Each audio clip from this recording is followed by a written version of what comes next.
everyone, my name's Lauren. I am the Lolo behind lolodidit, a hand-dyed yarn business.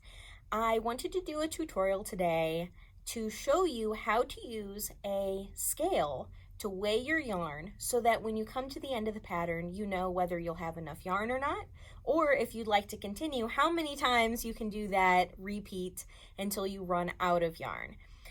Right now, I am working on my latest design, which is Maybe It's Time.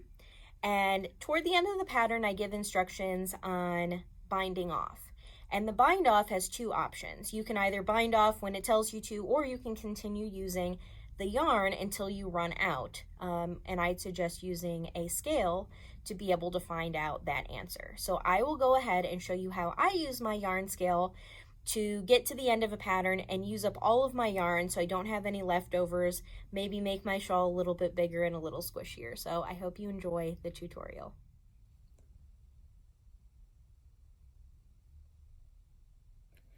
I am now at the end of a row and I'm getting toward the end of my yarn. As you can see, I don't have much left. This is the yarn that I'm working with right now in this particular section, and I would like to use up as much of it as I possibly can while I'm doing this section instead of cutting off the yarn. So what I'm going to do first is weigh my ball of yarn.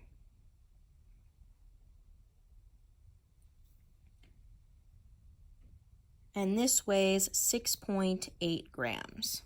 So I'm going to write that down.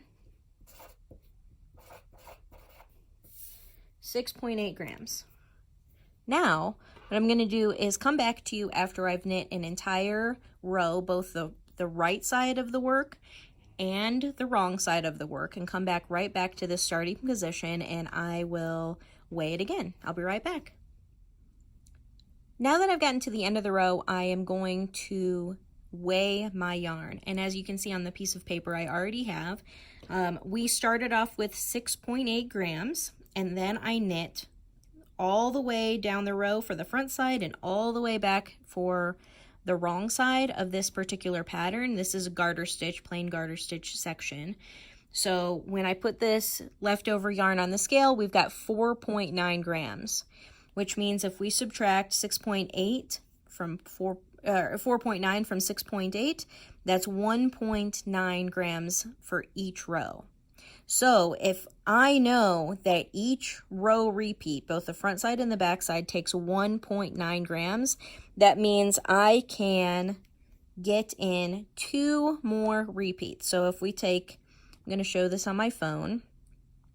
If we take 4.9, which is how many grams of yarn we have left, divided by 1.9, that means I can repeat that 2.5 times, which means basically 2 times I can get through it. I have enough left over at the end to cut off the yarn and weave in the ends, and I'll have less than half of a gram left, which is kind of amazing. So this prevents us from either A, playing yarn chicken, or it helps us utilize all of the yarn that we have. If we're getting to the end of the pattern and there's only a little bit left, you can knit most of it if you don't want any leftovers for any scrappy projects.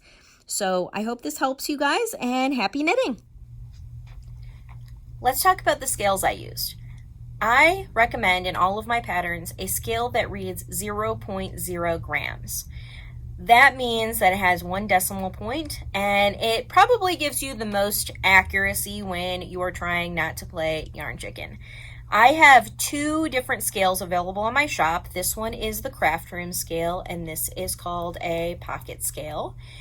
Both of these do read at least 1 decimal point so that you can have the greatest accuracy, and they are available in my accessory section on my shop.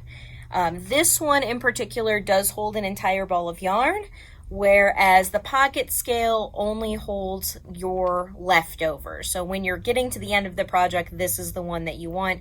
This is also one that I carry with me in my project bag anytime I'm going on, on the go with my yarn. And this one usually sits in my craft room. So you do have the options to get those. You can also use one that only reads just grams without the decimal points, but it's going to be a little bit less accurate for you when you're trying to use up all of your yarn. Thanks, guys.